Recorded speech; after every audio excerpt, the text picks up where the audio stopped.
Hello and welcome everyone to another tutorial in the SQLite series. In this tutorial, we are going to look at how to insert data into the SQLite database. In the previous tutorial, we created a connection to the database and then we used a cursor to create a table and then insert data into that table. But we inserted the data manually, so we'll look at how we can use user input or variables to enter the data into the database. But the first thing we'll do is create functions for each task, and this is how you mostly separate operations on tables. So I'll remove the create and insert queries and then use functions. So let's say create table, and inside this function we'll use the cursor.execute. So c.execute and create table.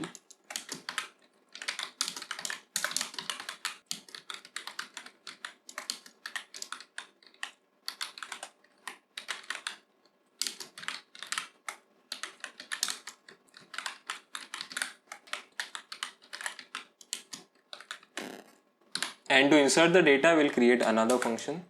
So let's say enter data or data entry.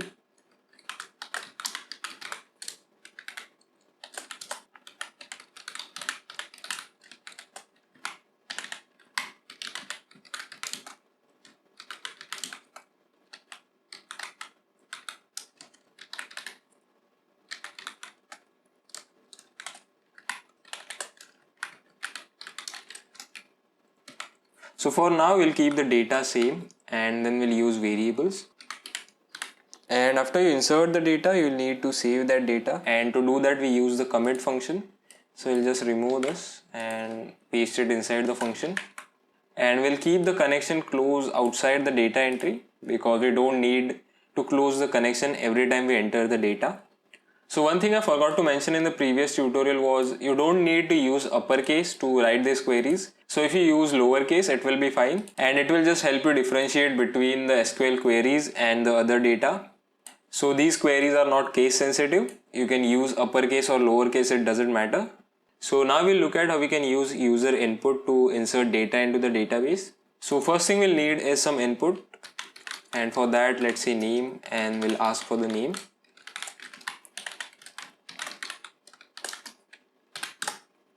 And then we need the age, and we need the age to be an int.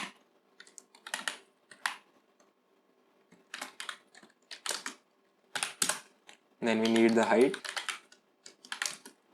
So height will be a float, so let's say height. So now we can use these variables to pass as parameters to this function. So let's define some parameters. And now we can use these parameters to insert data into the table. And to do that, we'll change this data into question marks.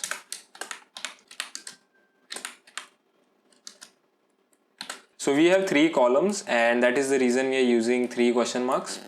And then outside this string, we'll pass the values. So comma, and then inside round brackets, we can pass the values. So name, age and height. So now let's call our function. So data entry.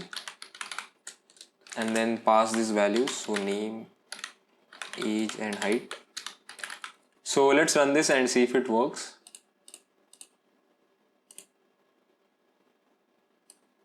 So let's enter the name as bitcode. So I forgot to use input, so let's fix that.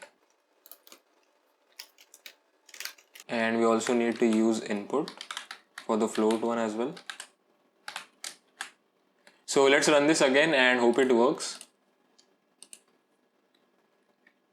So let's say the name is bitcode, age is 45 and height is 78. And it doesn't show us any error, so that means the data is entered successfully. So now we can go to our database browser and then refresh it. And now you can see it has entered the data into the database. And now let's look at how we can enter multiple data into the database. And to do that, we'll need some sort of loop. So let's say we are using for loop. So let's say for I in range.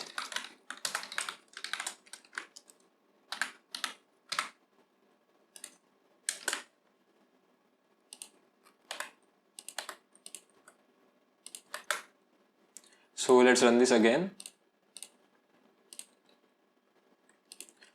So let's say the name is ASD, age is 4, height is 56.